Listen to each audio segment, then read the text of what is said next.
Buenos días. Ese buenos días es de almohada pegada todavía, ¿no? Buenos días.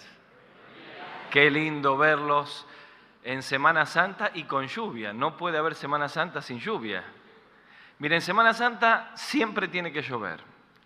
En Semana Santa los que van a pescar nunca sacan nada, porque hay más pescadores que peces. Y en Semana Santa los creyentes hacemos reuniones. Eso es Semana Santa. Así que es una bendición poder estar juntos otra vez aquí y poder disfrutar de la comunión y de la palabra del Señor. Yo quisiera que aquellos... A ver, levanten la mano quienes no estuvieron ayer. Ah, tenemos un gran número. ¿Dónde están los que estuvieron ayer? Bueno, no, ahí están. Bueno, nos gustaría seguir con esta serie que hemos titulado... Bueno, allí tienen el celular que se mueve, se ríen muchos hermanos. Ustedes saben que nosotros nos hemos tenido que poner muy firmes en Argentina con los celulares, muy firmes. Y le hemos pedido que cada vez que ingresen a la reunión apaguen el celular, o quienes son médicos y están en turnos lo pongan en vibrar, porque esto se ha complicado seriamente para la atención de la palabra de Dios. Y una vez solíamos decir, nadie puede escuchar dos llamados a la vez. O escucha el llamado de Dios o escucha su celular. Y anhelamos que todos podamos ahora concentrarnos en escuchar la palabra del Señor. La serie que estamos viendo, que empezamos ayer, la titulamos en esta Semana Santa, Cristo en nosotros. Y con aquel versículo de Colosenses 1:27 estamos pensando en la tremenda necesidad del pueblo de Dios de mostrar a Cristo, de vivir a Cristo, de formar a Cristo. Y en toda esta serie vamos a estar viendo diferentes aspectos de lo que Cristo hizo, de lo que Cristo es, y por nuestra unión con Él, por el Espíritu Santo, desde el día de nuestra salvación, lo que nosotros debemos ser. Avanzamos. Para los que no estuvieron ayer, muy rápidamente, si quieren anotar, vamos a poner toda la serie, de la cual vamos a ver 5 mensajes. Eso lo pasamos todos juntos. Esto es toda la serie, Cristo nuestro modelo de vida, lo vimos ayer. Hoy vamos a ver el tercero, Restaurados en Cristo. Hoy que toda la cristiandad recuerda la muerte del Señor, sus sufrimientos, vamos a tratar de mostrar cómo a lo largo y a lo ancho de la vida muchos de nosotros arrastramos cosas que necesitamos que el Señor restaure. Y vamos a hablar de restauración en esta mañana, pero la restauración que hace el Maestro en cada uno de nosotros. Hoy a la tarde vamos a ver la vida de resurrección. Mañana a la mañana vamos a ver la vida de identificación. Y el último día vamos a ver la vida de servicio de acuerdo a las demandas del cielo. Vamos a ver las coronas del tribunal de Cristo y cómo nos influencian en el hoy. Cómo esto tiene que cambiar nuestra perspectiva del servicio aquí en la tierra. Así que el tema de hoy, adelante, es restauración divina para proyectar la vida. Vamos a buscar 3 pasajes bíblicos. En primer lugar, les invito a que me acompañen en Lucas capítulo 7. Bien, Lucas capítulo 7. Tengan abierto allí en Lucas 7 y antes de leer voy a hacer una breve introducción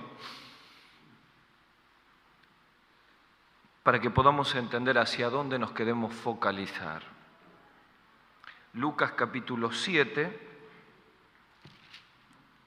a partir del versículo 36, vamos a entrar en la mesa de Capernaum, la mesa de Simón el fariseo.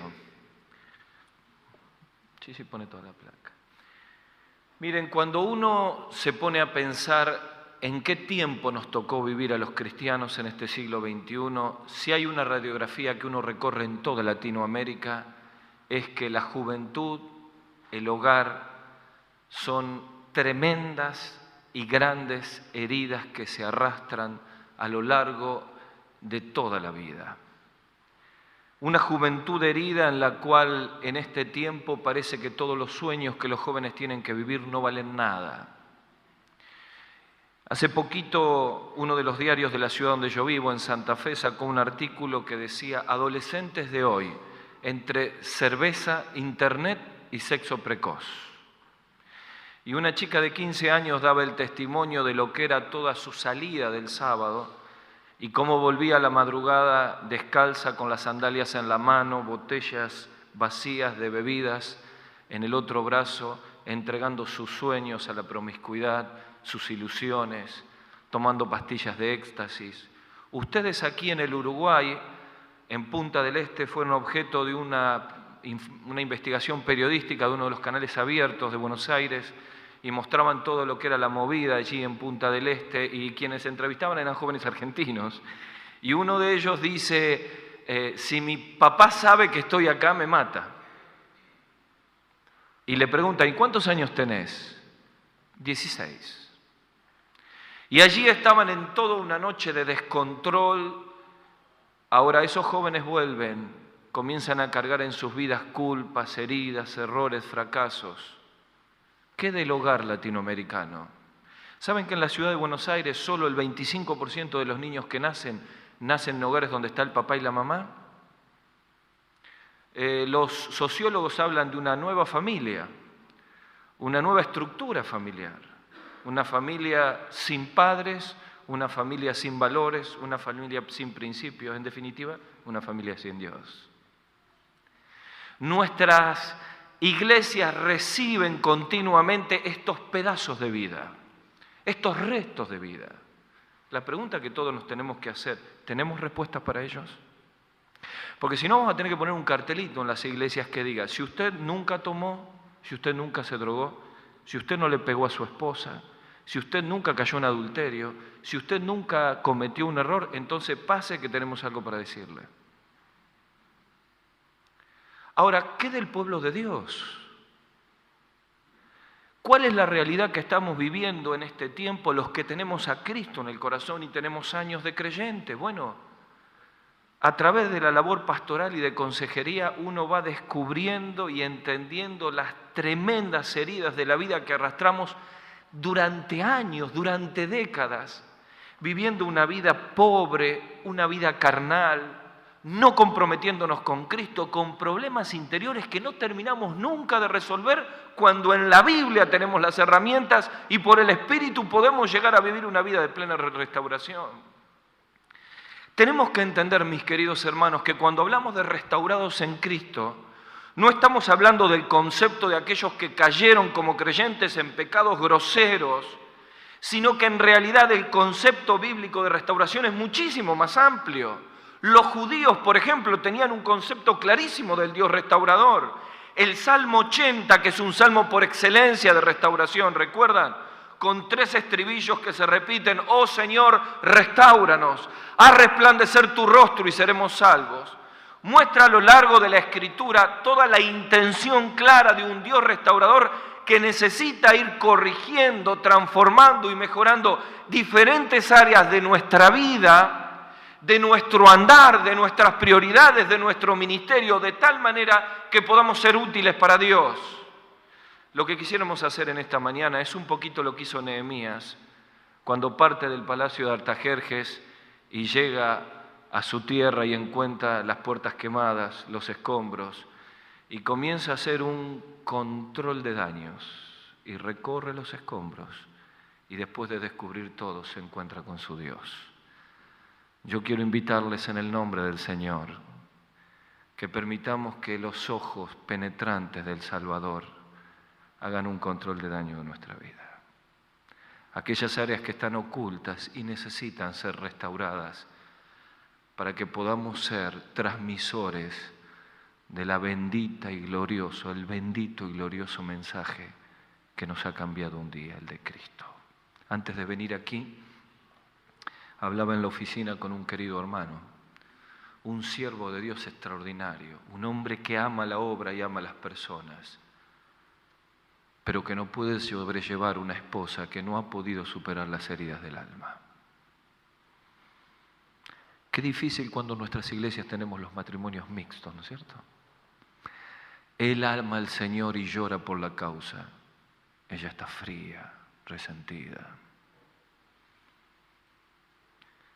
¿Qué necesita esa persona para levantarse y servir a Cristo?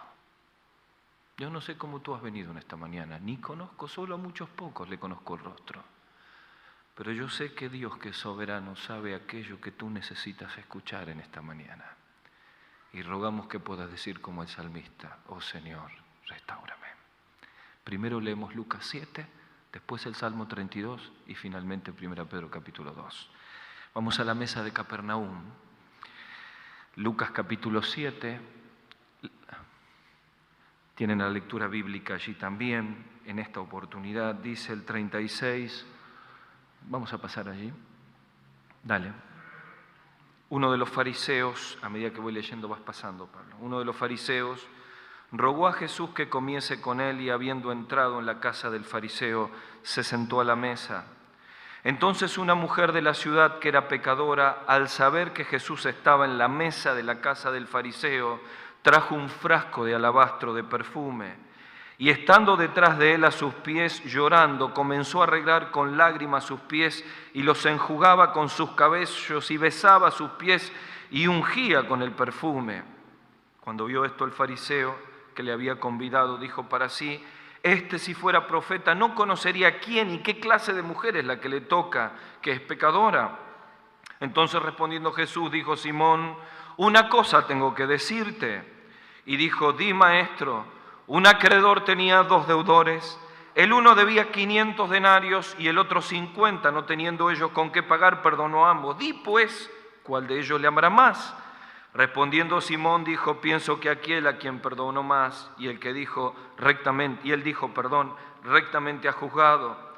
Y vuelto a la mujer dijo: Simón, ¿no ves esta mujer? Entré en tu casa y no me diste agua para mis pies, mas ésta ha regado mis pies con lágrimas y los ha enjugado con sus cabellos.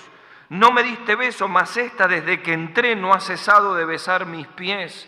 No ungiste mi cabeza con aceite, mas ésta ha ungido con perfume mis pies.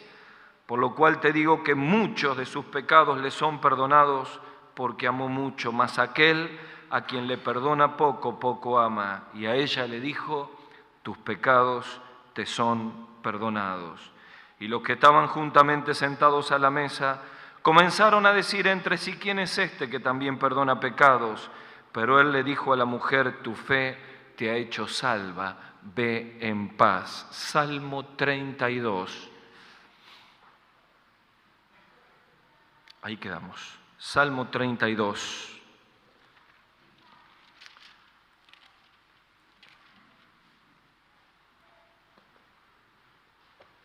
David expresa todo lo que tenía que confesar y toda la restauración que necesitaba. Dice aquí la Escritura: bienaventurado aquel cuya transgresión ha sido perdonada y cubierto su pecado. Bienaventurado el hombre a quien Jehová no culpa de iniquidad y en cuyo espíritu no hay engaño.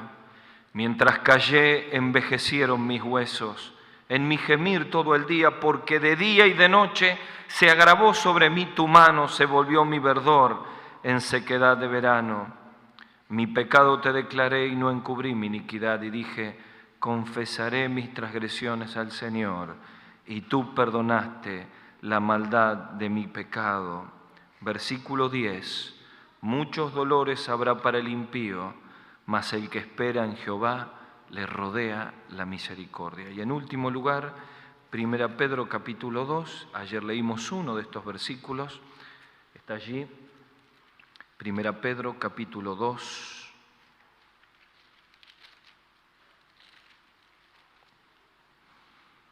versículo 21. Dice la Escritura: pues para esto fuisteis llamados, porque también Cristo padeció por nosotros, dejándonos ejemplo para que sigáis sus pisadas, el cual no hizo pecado ni se halló engaño en su boca, quien cuando le maldecían no respondía con maldición, y cuando padecía no amenazaba, sino que encomendaba la causa al que juzga justamente, quien llevó él mismo nuestros pecados en su cuerpo sobre el madero, para que nosotros, estando muertos a los pecados, vivamos a la justicia, y por cuya herida fuisteis sanados, porque vosotros erais como ovejas descarriadas, mas ahora habéis vuelto al pastor y obispo de nuestras almas. Toda la cristiandad recuerda hoy, toda la cristiandad recuerda hoy la muerte y sepultura de nuestro Señor Jesucristo. Podríamos hacer un desarrollo completo de los que fueron aquellos momentos donde todo el ser del Salvador fue triturado, molido, como expresa Isaías en el 53. La Biblia enseña en 1 Tesalonicenses que nosotros somos seres tripartitos, espíritu, alma y cuerpo. Dice Pablo, todo nuestro ser, espíritu, alma y cuerpo sean guardados irreprensibles para el día de Jesucristo. Los relatos de los evangelistas nos muestran cómo el alma del Salvador, a través de las escenas del huerto, es prensada y triturada para nuestra salvación. La Biblia muestra el relato claro de lo que fue la flagelación física del Maestro, con los momentos previos a la crucifixión, con todas las enfermedades y dolores que implicaban el cuerpo puesto y levantado sobre el madero de la cruz hasta que expiró.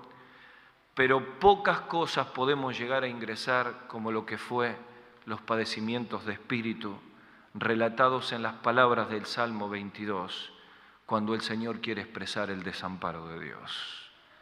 Allí estamos sentados en un terreno santo, mejor dicho, parados en los inescrutables misterios de Dios, el desamparo de Dios. Ahora, cuando uno ve todos estos padecimientos de Cristo, descubre claramente a través de la carta de Pedro que tuvieron como propósito, además de nuestra redención, también nuestra restauración. Vamos a tratar de descubrir en esta mañana hasta dónde un creyente que ha recibido a Cristo, pero que arrastra heridas del alma, puede tomar del botiquín de la palabra de Dios herramientas que a través de la fe lo pueden catapultar para una vida de frutos y victoria. En realidad, cuando hablamos de restauración, en este día donde pensamos de la obra de la cruz, hay 3 áreas bien definidas donde todos los cristianos necesitamos restauración. En primer lugar, necesitamos restauración pastoral.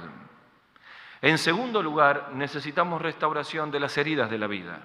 Y en tercer lugar, necesitamos restauración ministerial. Y yo quisiera, con la ayuda del Señor, rápidamente transitar estos 3 puntos para que el Señor haga su obra en cada uno de los que estamos aquí. En primer lugar, necesitamos restauración pastoral. Adelante. Allí en Lucas capítulo 7 es sin duda uno de los capítulos más extraordinarios del Evangelio. Tenemos 4 fotografías bien definidas, 3 de ellas muy impactantes y otra la que hemos leído con una tremenda profundidad. Lucas capítulo 7 comienza en primer lugar con la sanación milagrosa del siervo del centurión. ¿Recuerdan? Cuando aquel hombre de tremenda fe, no siendo del pueblo de Dios, le dijo al maestro: Maestro, solo di la palabra y mi siervo sanará. Y Cristo desata todo el poder milagroso y aquel hombre sanado. Inmediatamente llegamos a otra fotografía mucho más impactante. Aquel cortejo que sale desde la ciudad de Naín con aquella mujer que a lo único que tenía su hijo había muerto. Cristo se encuentra con ella, aquel muchacho es resucitado y el versículo 6 del capítulo 7 dice el resultado de lo que fue el impacto del encuentro de Cristo. Aquellos que estaban allí, dice la Escritura, que todos tuvieron miedo y glorificaban a Dios diciendo: un gran profeta se ha levantado entre nosotros, Dios ha visitado a su pueblo. Inmediatamente pasamos al reclamo de Juan el Bautista, que estaba encarcelado por denunciar el pecado del gobierno de turno. Y en medio de su hora final, lo que anhelaba su corazón era saber si el Mesías que esperaban era este o debían esperar a otro. Y los mensajeros vuelven con la respuesta del Salvador: mira los milagros que ocurren, este es el Cristo que esperamos. Llegamos a este último evento de Lucas capítulo 7 y allí no hay sanación, no hay resurrección, no hay referencia de milagros, sino vemos allí en la mesa de Capernaum una mujer cargada de pecados, de culpas, de heridas de la vida, con plena conciencia de que entrar a ese lugar iba a tener como resultado un rechazo absoluto, pero que llega hasta los pies del Salvador porque necesitaba restauración pastoral. ¿Saben? Es notable descubrir en la Escritura cómo Cristo tenía muy claro el concepto de alcanzar con el Evangelio y restaurar ampliamente a todas las personas. Los evangelios nos van mostrando cómo Cristo le abrió la mente a los discípulos para decirle que la salvación y la restauración de Dios no estaba focalizada solo al pueblo judío, sino a todas las naciones. En Marcos capítulo 6, por ejemplo, versículo 34, dice que salió Jesús y vio una gran multitud y tuvo compasión porque los veía como ovejas sin pastor. La compasión y la misericordia de Cristo están demostrando el deseo de restauración. Cuando manda la misión a los 12, en Mateo capítulo 10, versículo 6, dice, si no, id antes a las ovejas perdidas de Israel. Pero en el versículo 16 del capítulo 10 dice el mismo Señor, también tengo otras ovejas que no son de este redil, aquellas a las cuales debo traer y oirán mi voz y habrá un rebaño y había un solo pastor. Pedro toma este concepto tan práctico para ellos de las ovejas y el pastor tan común en los tiempos de Jesús y habla en el versículo 5 hablando a todos los esparcidos y a nosotros diciendo, pero vosotros erais como ovejas descarriadas, pero ahora habéis vuelto al pastor y obispo de nuestras almas. Cristo focaliza el problema de que cuando un creyente, cuando alguien se aleja del Señor, necesita restauración pastoral por lo que vive lejos del Señor. Allí apuntó Dios en la restauración de David. Olvidamos tal vez que cuando Natán confronta a David después de apartarse de la presencia del Señor y caer en el pecado tan terrible con Betsabé, dice 1 Samuel capítulo 12, versículo 9, ¿por qué tuviste en poco la palabra de Jehová, haciendo lo malo delante de sus ojos? Sin duda, si hay algo donde el enemigo trabaja para que comencemos a pagar las consecuencias de una vida descarriada, es romper la cercanía nuestra con el gran pastor. Y lo dramático es ver a tantos queridos que están llenos de heridas, de manchas, de dolores, porque están lejos del redil. ¿Cuántos de los que estamos aquí hemos llegado a esta conferencia? Venimos a las reuniones, nos sentamos, cantamos, participamos de una iglesia, pero sentimos que estamos lejos del redil. David en el Salmo 32 muestra claramente 4 consecuencias nefastas de aquellos que viven lejos del redil. Acompáñenme al Salmo 32. Vamos a enumerarlas rápidamente. Dice el versículo 1, bienaventurado aquel cuya primer palabra, transgresión, pueden subrayar esa palabra. Primera consecuencia, transgresión, ha sido perdonada y cubierto su pecado, subrayamos la palabra pecado.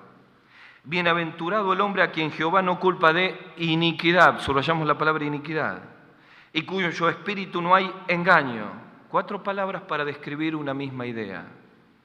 Transgresión, pecado, iniquidad, engaño. Estas 4 palabras en el original hablan de 4 efectos que se producen cuando estamos lejos del Señor. Ahora, hermanos, tenemos que ser sumamente sinceros.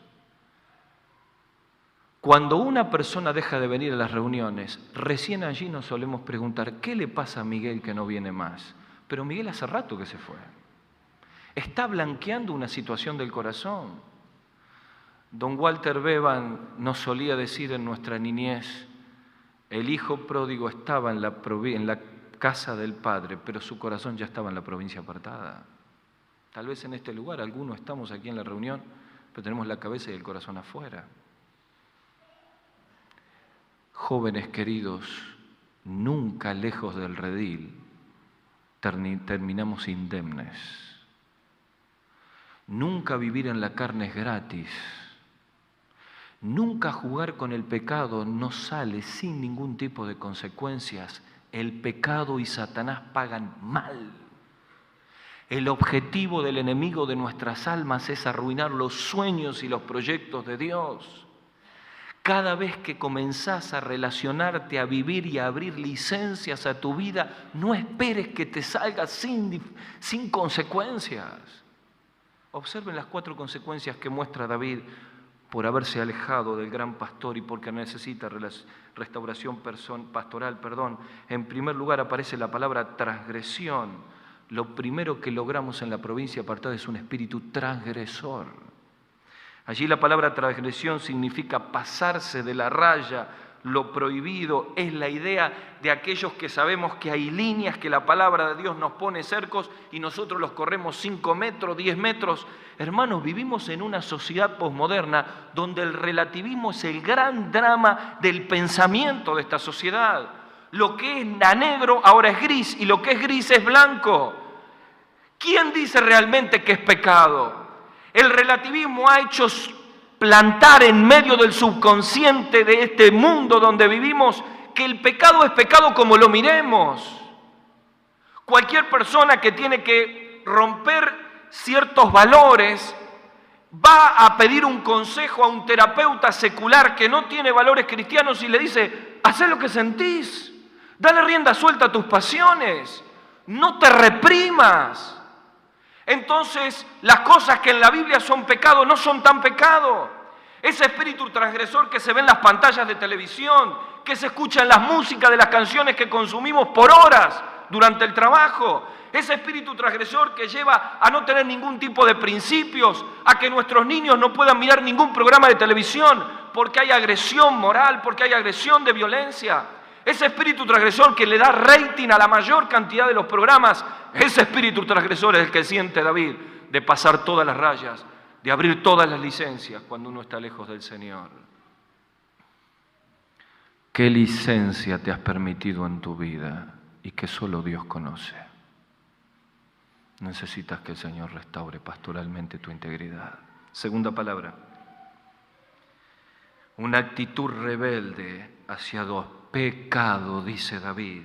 Pecado es errar en el blanco, no hacer lo mandado. Es directamente rebelarse a la voluntad de Dios declarada para el creyente. Una actitud rebelde hacia los valores y los principios de Dios. Cuando un cristiano comienza a perder la frescura del altar personal, cuando la religiosidad es el vehículo por el cual va avanzando en su vida cristiana, comienza a aparecer toda la rebeldía natural que tenemos dentro. Y esa rebeldía comienza en primer lugar a enfrentarse a los principios de Dios, empieza a rebelarse hacia la voluntad de Dios y entonces empezamos a concedernos un montón de cosas que sabemos que están mal, pero avanzamos. Y luego nos rebelamos contra la autoridad visible puesta por Dios, los ancianos de la iglesia, los líderes de la iglesia. Y luego nos rebelamos contra lo que son las costumbres y principios sanitarios para la vida del creyente. Y luego nos rebelamos en casa contra lo que es el orden familiar. Y este espíritu de rebeldía que hoy vive en medio de esta sociedad, cuyo origen es el príncipe de la potestad del aire, aquel que en medio de la rebelión arrastró a las estrellas del cielo, como dice Apocalipsis 12:4, que sembró esa semilla de rebelión en la creación, en el libro de Génesis, y que por nuestra carne continuamente intenta rebelarnos contra Dios y contra los proyectos de Dios. ¿Has llegado a este lugar rebelado contra la voluntad de Dios a tu vida? ¿Has llegado a este lugar rebelado contra el llamado de Dios para tu vida? ¿Te has revelado a una manifestación clara de la voluntad de Dios para dar un paso de fe? ¿Estás rebelado contra una prueba que tienes que soportar y no interpretas la escuela de Dios y estás desenroscado, enojado con Dios?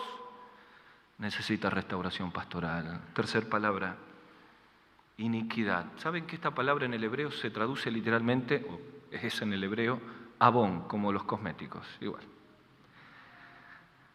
Esta palabra significa desviación adquirida. Es la idea de algo moralmente deformado. Es la idea del creyente que, estando lejos del Señor, empieza a actuar en forma que nos avergonzaría en este tiempo. ¿Cómo, si es de Dios, cayó en lo que cayó? No se asombre de nada. Nuestra carne es lo más parecido al infierno y a Satanás que hay. Nuestra carnalidad dada rienda suelta no tiene límites. Una señorita estuvo hablando con mi esposa esta semana con lágrimas en los ojos, mostrando años de noviazgo con un novio que no arranca espiritualmente, con un novio que no se compromete con las cosas del Señor, con un novio que es un proyecto frustrado para todos sus sueños espirituales. Chicas que están aquí, no alcanzan 2 ojos celestes, y un buen físico. Muchachos, no alcanza una chica esbelta, atractiva. Cuando uno tiene sueños para Dios, necesita tener a alguien que tenga los mismos sueños, las mismas prioridades, las mismas ilusiones. Y la realidad indica que lo que no aparece en el noviazgo tampoco aparece en el matrimonio. Yo sé que Dios puede cambiar todas las cosas, Dios es soberano. Pero si tú amas a Dios, lo primero que tenés que mirar es que el que tenés al lado ame a Dios también. Entonces, en medio de la charla, comienzan a hablar y ella le dice, ¿y cómo es el circuito de día de tu novio? Bueno, él llega del trabajar todo el día y se va al ciber. ¿Aquí es ciber también? ¿Ciber? Bien. ¿Y cuánto está en el ciber? 2 horas todos los días. Y cuando vos le preguntás qué hace en el ciber 2 horas, ¿qué te dice? No, bajo información. ¿Y qué información? No sé. Miren, hermanos, cuando uno comienza a abrir la desviación adquirida en la mente, cuando la basura comienza a instalarse en el disco rígido de nuestra mente, comenzamos a sentir la oscuridad del pecado y de los pensamientos que nos atan, nos traban y nos limitan para las cosas de Dios. ¿Cuántos de los que están aquí estamos viviendo desviación adquirida por estar lejos del pastor? Finalmente, doble vida practicada. Solo voy a nombrar, hablamos bastante ayer, habla de engaño. La palabra engaño allí es doblez. Es la idea de aquellos que estamos viviendo con un pie en cada reino. Dice David, mientras callé, envejecieron mis huesos. Dice David, mientras no pude sacar toda esta angustia que estaba dentro, hasta que no pude volver a ver al pastor, me sentí, como dice Pedro, ovejas descarriadas, amoratadas, ovejas que están totalmente dolidas y marcadas. Adelante. Nos comimos ese, dale, pasala toda. Allí están las 4 que dijimos, la otra placa. Y finalmente quería que lean esto de un poeta que me pareció extraordinario para reflejar cuando uno se tiene que poner de pie y volver. Dice el poeta, ovejas descarriadas, han salido por alguna abertura de la cerca, han vagado lejos tentadas por verdes hierbas, han sido diseminadas, asustadas por los perros, esparcidas en compañías cada vez más pequeñas, al fin vagan solas, caen en pozos débiles, balando a la intemperie, presas fáciles de depredadores, lejos de redil, rotas, heridas, cansadas, jadeantes, manchadas de lodo, seguras de perecer, a menos que sean recogidas por el pastor. Así nosotros necesitamos que Cristo nos tome, nos ponga en su hombro, sane las heridas y sintamos la restauración del gran pastor de las ovejas. ¿Dejarás en esta mañana que el Maestro llegue a eso que se rompió, a esa pasión que se perdió, a esa área que se ensució, y que Él pueda restaurar una profunda relación con Él para que pueda ser volver útil a Dios? Necesitamos restauración pastoral. Rápido, segundo, necesitamos restauración de las heridas de la vida. Volvemos a Lucas 7. Dice el versículo 38, y entrando detrás de Él a sus pies, llorando, la mujer comenzó a regar con lágrimas sus pies y los enjugaba con sus cabellos y besaba sus pies y los ungía con su perfume. Miren, aquí está la descripción de una mujer totalmente atormentada. No tengo tiempo para descubrir lo que significaba para los maestros que ella entre.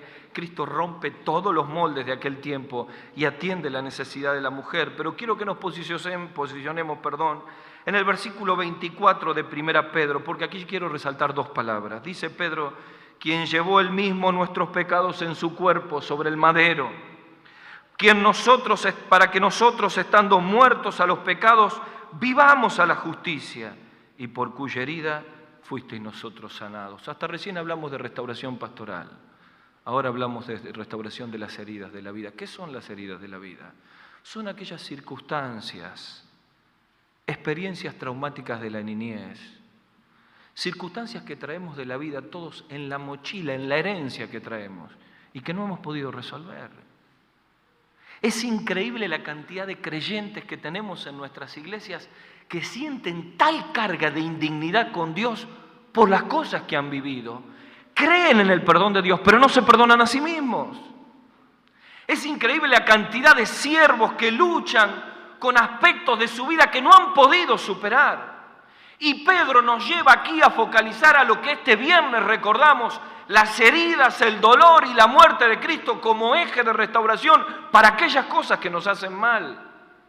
Mire, querido mío, cualquier creyente puede encontrar en la alacena, en el botiquín de la palabra de Dios, herramientas que por la fe aplicadas en un discipulado y en una restauración profunda lo pueden sacar para siempre de aquellas cosas que no nos dejan honrar y servir a Dios.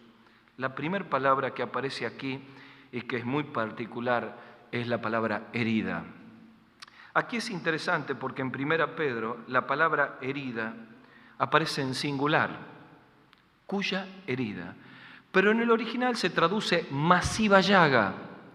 Lo que está queriendo decir Pedro aquí es todos los eventos de dolor de Cristo, todo lo que fue la llaga de la crucifixión, del patio, de los azotes, de la prensa de su alma, toda esa masiva llaga del Salvador, en la cual nuestros pecados fueron cubiertos, es la fuente de usina de restauración de las culpas, los rechazos y los dolores de tantos creyentes.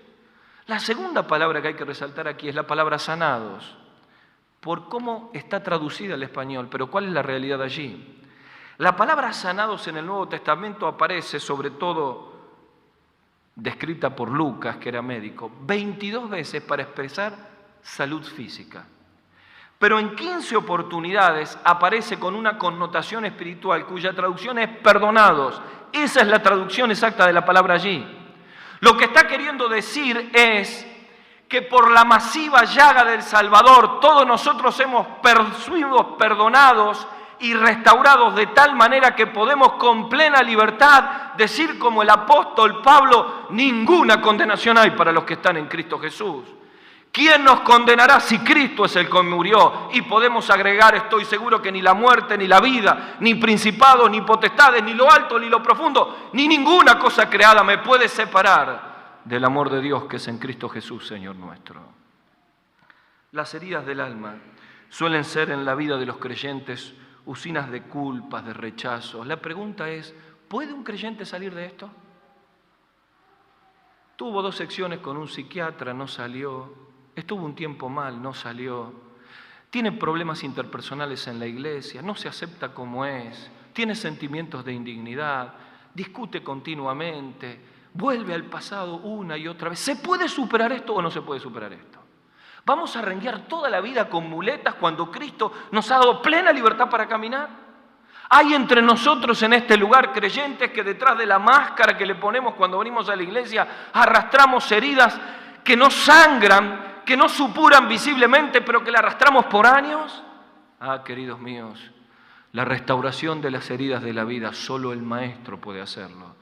Y Él tiene poder para transformarnos. Les quiero dar un secreto que Pablo nos muestra en 1 Corintios capítulo 6.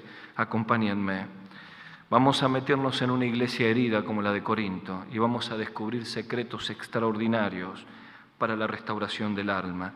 He usado este capítulo para restaurar a muchas personas, consiervos de Dios. Tomen este capítulo y estos versículos para ayudar a aquellos que dicen yo nunca voy a cambiar, yo nunca voy a salir. 1 Corintios capítulo 6, ponela completa. Pablo está hablando aquí a una iglesia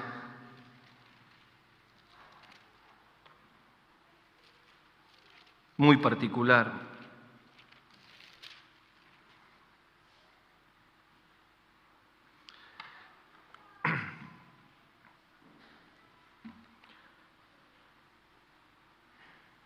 Dice la Escritura aquí,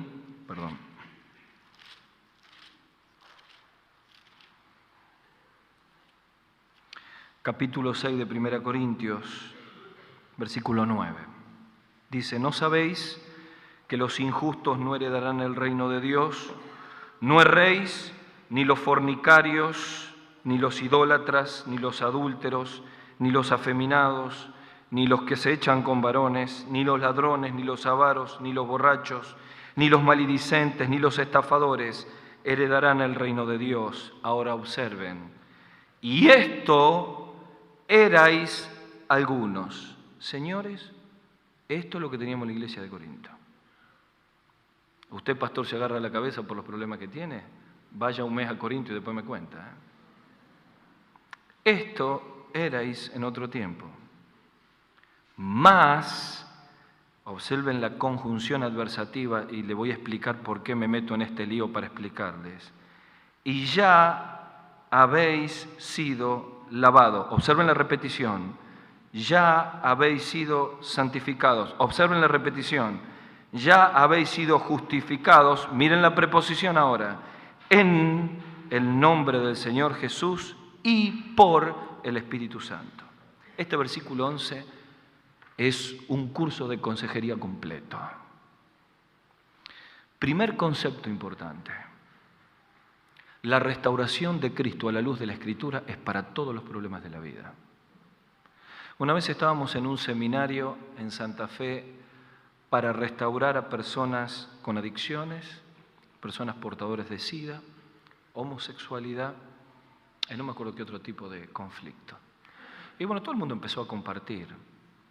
Y en algunos casos, algunos hermanos decían, nuestras asambleas no están preparadas para recibir a ciertas personas. Y yo como anciano de iglesia debo decirle, nuestra asamblea, algunas personas no tenemos el marco para ayudarlas. Y lo reconozco. Y necesitamos agarrar otras herramientas. Pero bíblicamente no hay vida que no pueda ser transformada y restaurada por el poder del Señor. Si esto no es así, cierro la Biblia y dejo el ministerio. Si el Cristo que tenemos es un Cristo de repisa, no prediquemos más el Señor poderoso que tenemos. Aquí está mostrando claramente Pablo que en la iglesia de Corinto había de todo.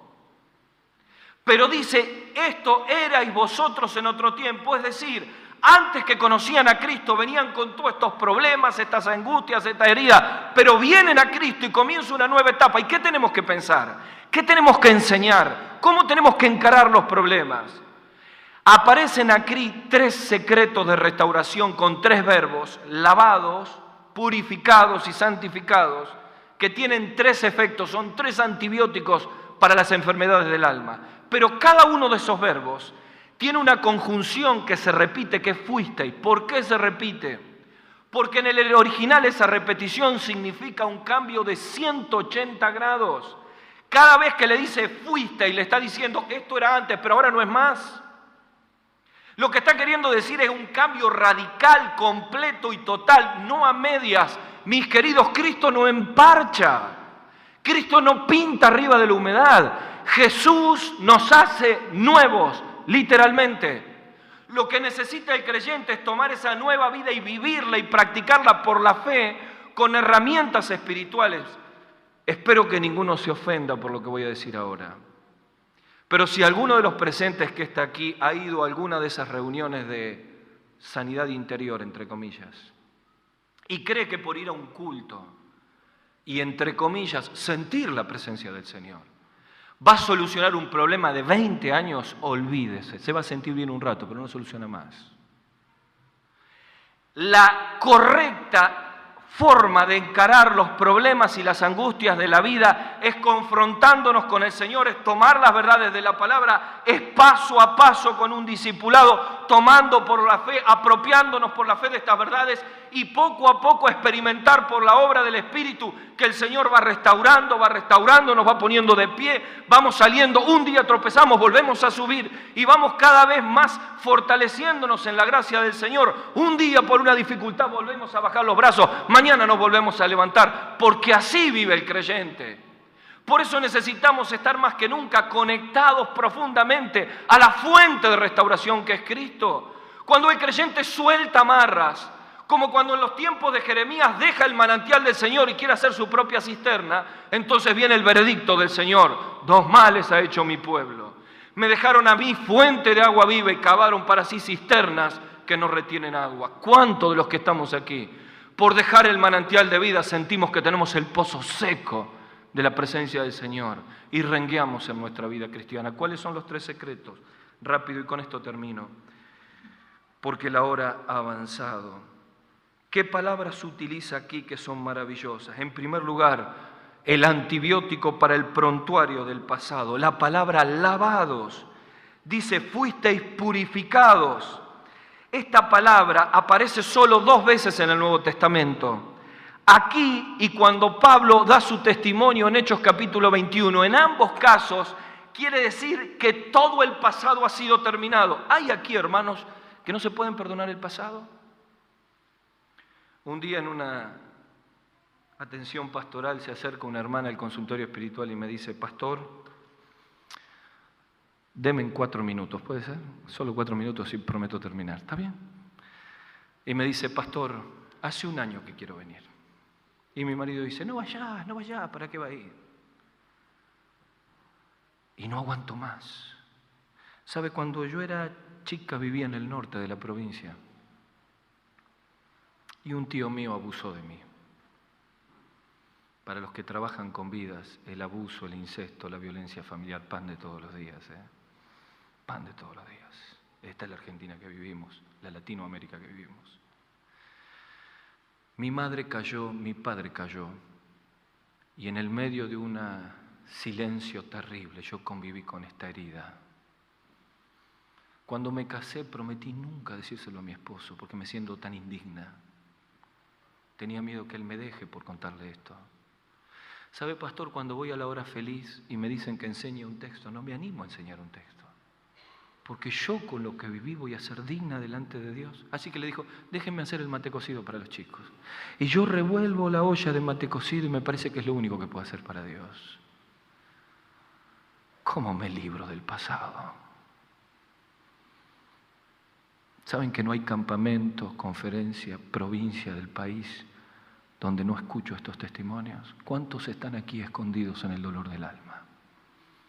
Yo le digo, querida mía, voy a decirte un versículo que fue revelador para mi vida. Hebreos capítulo 9, versículo 14. ¿Cuánto más? Dice el autor a los Hebreos, ¿cuánto más? La sangre de Cristo limpiará vuestras conciencias de obras muertas. ¿Para qué? Para que sirváis al Dios vivo. La sangre de Cristo no solamente tiene poder para perdonar los pecados, sino que tiene un efecto residual para trabajar en la conciencia y para siempre quitar el pasado. El lavados aquí de Pablo en Hechos 22 y el lavado de 1 Corintios 6 está diciendo, no hay más pasado. Es que yo no me puedo perdonar el pasado. Usted no puede dejar de perdonar lo que Cristo perdonó. Mire cuando dice que el acta de decretos que nos era contraria fue clavada, exhibida sobre principados y potestades. Quienes lo acusan tienen delante un acta que dice, tetelestai, la deuda está pagada. Mire el acta de decretos que ha sido perdonado, ya no hay más pasado. ¿Cuántos tienen que liberarse del pasado en esta noche? Digan, bendito Señor, ya no hay pasado para mi vida. Y en esta Semana Santa para siempre me libro de él. Y cada vez que vuelva el pasado, vuelva a escuchar esto. Fue para siempre lavado. Segundo antibiótico. Segundo verbo, santificados. Aquí hay que enfrentar la tortura del rechazo. Literalmente significa separados con propósito. ¿Qué es el rechazo? Es la falta de aceptación personal. En psicología se lo llama el síndrome de rechazo. Es cuando una persona tiene una fotografía tan deformada de sí misma que cualquiera que no lo salude se ofende. ¿Pasa en su iglesia? En mi iglesia pasa, en la suya seguro que no, ¿no? Pastor saludó a todas las ovejas y a mí no me saluda, usted está enojado conmigo, pastor. Usted no me quiere. Nunca le pasó eso, ¿no? Está en un grupo de trabajo y tiene problemas con todo el mundo. Discute con el esposo, la esposa todo el tiempo. Viene de la reunión, a mí no me quieren, a mí no me tienen en cuenta. Es ese rechazo que tenemos porque no entendemos nuestra nueva posición en Cristo. Y aquí Pablo, para todos los problemas de rechazo, habla de la palabra santificados. ¿Saben qué es santificados? Es separados con propósitos eternos. Lo que está queriendo decir, miren, ustedes eran hasta afeminados, ustedes eran idólatras, ustedes tenían una vida tremendamente de pecado y seguramente cuando se miran a sí mismos se rechazan por lo que fueron. Pero miren, en el cristal de Cristo, Efesios dice claramente que somos ¿qué? Aceptos en el amado. ¿Qué es esto? Que la persona más pecadora a través del cristal de Cristo es aceptado por Dios. Y si a usted lo aceptó Dios, lo acepta todo el mundo. Pero mi mamá me decía cuando era chico, ¿por qué no sos como tu hermano? Sos un inútil, no servís para nada. Esas son las voces del enemigo. No la escuche más. ¿Alguno se siente así? En el cristal de Cristo somos nuevos para Él. Tercer palabra, y con esto ya termino. Justificados. La palabra de Dios es el antibiótico para sepultar el pasado. La palabra de Dios es el antibiótico para quitar el rechazo. Y la palabra de Dios es el antibiótico para quitar la culpa. Justificados pues por la fe, ustedes me dicen, tenemos paz para con Dios por medio del Señor Jesucristo. Qué bendición es sentir a aquellos que cargamos con culpa porque miramos al rostro a un hijo que le fallamos y nos volvemos a sentir culpables. Qué mal que nos hace a los papás eso, ¿verdad? Yo tengo 3 hijos y le he fallado a los 3 en diferentes oportunidades y le he pedido perdón a mis hijos. Le fallamos al Señor y nos sentimos culpables, ¿verdad, hermanos? Y fallamos en el ministerio y tenemos culpa. ¿Cómo me libro de la culpa? ¿Cómo me restauro de esto?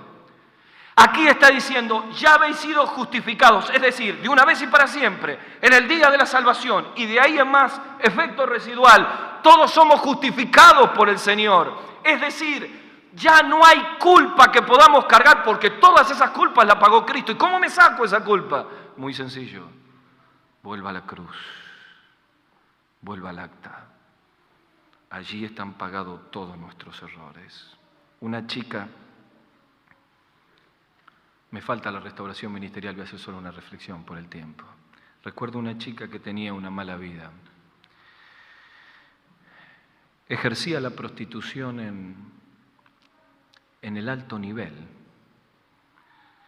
Un día una hermana la invita a una reunión y recibe a Cristo como Salvador. Su vida cambia 180 grados. Comienza a trabajar dignamente. Su familia conoce a Cristo. Pero toda la vida cargó con la culpa de lo que había vivido, cuando miraba a su hija, cuando miraba a los hermanos. Dios le dio un ministerio específico de ayudar a chicas con problemas, dificultades. Una gran evangelista. Y un día cuando daba su testimonio decía, a veces, mientras estaba pecando, tomaba un revólver y hacía girar el tambor y jugaba la ruleta rusa con un proyectil. Clic, clic, porque quería quitarme esta vida.